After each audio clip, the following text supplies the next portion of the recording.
Aries, welcome to my channel. Let's take a look at what the next 72 hours has in store for you. Any information that you may be looking for to book a reading with me will be listed in the description, so just check there. And let's start with the general themes. Aries, Sun, Moon, Rising, and Venus placements. What does the next 72 hours have in store for them? So we have teach. So Aries, you could be drawn to the path of being a teacher to some degree. This could be a teacher like for schools, or you could have a skill like knowing how to do hair, knowing how to invest, knowing how to do tarot, where you could be interested in teaching others or showing others how to do the same thing. For others of you, this card talks about life teaching you important lessons. You could be at a place to where you could finally see like, oh wow, this is a teachable moment for me, you know, or life is trying to show me something with this experience and you're finally grasping the lesson. We also have the base chakra, and we also have strengthening bonds in reverse and challenging times. So you could be trying to ground yourself energetically and not feed into the desire to kind of act impulsively or to even bring certain energies back into your life that you've removed. With strengthening bonds in reverse, the challenge may be that certain relationships in your life don't feel as strong anymore. And it mainly could be because of the fact that you're outgrowing certain spaces, or the person you're becoming and the person that other people around you could be becoming are two different people. So the bond is weakening because there's no thing that makes you guys relate. So if you're wondering like, why are certain friendships not really, as strong as they used to be? Or why does it feel like there's such a disconnect? It's because you could be, aiming for more in life. And then you could have certain people around you where they're not in that same thought process or in that same energy as you. Also, with challenging times, I think that you guys have been such a warrior in the face of just stuff being thrown at you that now you're exiting such a challenging energy or challenging momentum to where you're having to learn to not be so defensive or to just expect there to be challenge after challenge after challenge when you're not in that period anymore. Now, going into what my Aries are manifesting. What are Aries, Sun, Moon, Rising, and Venus placements? What are they manifesting right now? So we have distractions. We have emotions, which represents the moon. We have lightning, which represents disruption. And we have the lotus flower, which represents enlightenment. Okay, so what are you manifesting? Well, so you guys could be manifesting it. So this is the interesting thing. In the process of us leveling up in life, we are going to experience resistance from so many different angles. Resistance from our mind, our emotions, our body, resistance from people around us, situations around us. And I think that with you guys growing and taking on more, you could find that certain distractions are just randomly trying to come up here. Whether that's like people coming in who act as a distraction, or, certain thoughts or emotions that come up that could act as a distraction and that keep you wanting to like go backward into a very disruptive situation. Okay.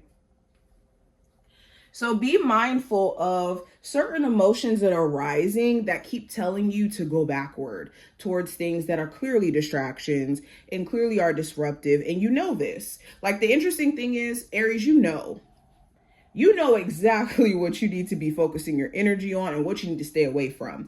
But it's the temptation of emotionally being pulled back into those things and to feel like, oh, okay, I can fix this. I can make this different, when it could just be throwing you off. It's important that you know what projects to take on, okay? Now, going into the general energy for my Aries. first card we have is the Page of Pentacles. So there could be someone who you see potential in. You see great qualities in them. Maybe they don't necessarily see it in themselves though. And this could be something that's a bit frustrating, especially if this is a Capricorn, Taurus, or Virgo individual where you try to be supportive of them. You try to show them like, hey, you know, this is some great qualities that you have, or, you know, you'll be awesome at this, or you just try to be there. And they may not be someone who's very appreciative of it, or they're not somebody who has like the highest sense of maybe loving on themselves. So it could feel like you being that type of person to them is suspicious. With the Page of Pentacles, this also talks about like seeing potential growth in something that you're building financially. Okay, you're learning, you're making adjustments to how you're handling money. For any of my Aries who are building a business, this is you like finding your flow. Okay, now going into career and finance, I have the Three of Pentacles. So the Three of Pentacles for you, Aries, is about like building multiple streams of income. For some of you is definitely the move, where you have like 3 things that you're doing, or you have 2 things that you're doing. And it's like, I'm using this thing to fund my other thing. This also talks about like investing in skills. So some of you could be paying to, you know, get into a mentorship or get into a program, get into school so that you can actually get whatever certificate or information to kind of help build yourself up even more in your career. This also talks about like your job. If you are in a workplace where it requires like teamwork for you guys to get stuff done, you could be trying your best to be a team player and not really let other stuff that's going on at the job distract you from doing your job. Now, going into what I see with love, I have the Ace of Wands, which talks about attraction, chemistry, taking action. So for my singles, there could be someone who you're really going to start to hit it off with in terms of being attracted to them, interested in them, there being a vibe. And you're going to be paying close attention to what they do and how they're acting. And vice versa. They could be doing the same thing where they're looking at, you know, your actions and how your energy is. For my Aries, in a relationship, same thing. You're paying attention to what your partner is doing, not just what they're saying. Especially if you guys have just gotten back in contact with each other or off of some sort of break.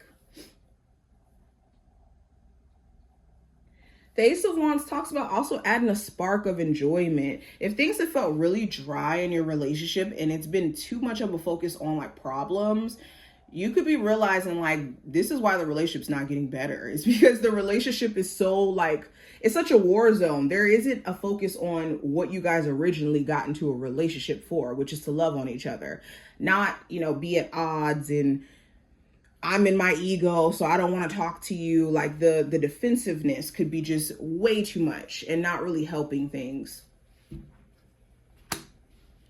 Now, going into the advice, Aries, with the Death card, this does talk about like taking a different approach to things and also being okay with the new identity that you guys are taking on. Because yes, the Death card talks about essentially a new identity coming into play and us having to disassociate from things that we assumed was a part of our identity, whether that's like victim stories or negative stories or even positive stories, where we have to allow ourselves to continue to transform. And that's what the advice here is. Allow yourself to continuously transform.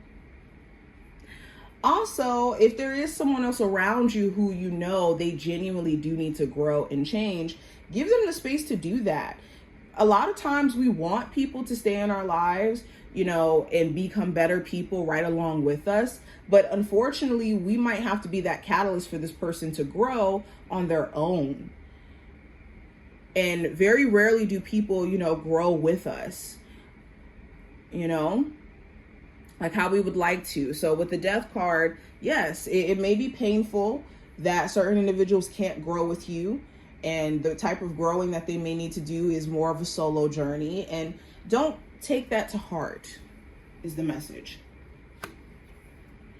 Now, going into the challenge, I do have the Queen, or not the Queen, the King of Wands. So the challenge could be another fire sign, an Aries, Sagittarius, or Leo, or you are your own challenge, meaning how you show up, how you know, are consistent in your efforts. That's going to be the challenging part for you, is keeping that consistent rhythm and being confident within yourself and knowing that, okay, the things that I'm working on are going to pay off. For others of you, the challenge could be your partner or someone being in their ego. Now, last card that's going to represent the outcome, Aries, for you, and we have the Two of Wands. So the Two of Wands talks about being at a crossroads where we get to decide what we do next, and we may feel like we don't have enough answers to do that yet. So for example, in a romantic connection, you could be trying to decide, should I continue to deal with this person or cut them off completely? Or date someone new or be completely single? Should I, you know, in a career sense, should I pursue this thing or that thing? Should I, like, it's a lot of trying to make sense of what your path is going to look like too down the line. So you're going to be focusing on making certain decisions for yourself so that you can continue to move forward. Also, you could be paying attention to someone else and what they decide to do. Like, you could be, you know, dealing with somebody romantically and there could be a delay in the connection and you're just kind of waiting to see what this person may do. But this is what I see, Aries. I hope I did give you insight and that you were able to take something from this video. If you did, definitely thumbs it up and subscribe, and I will see you in the next one.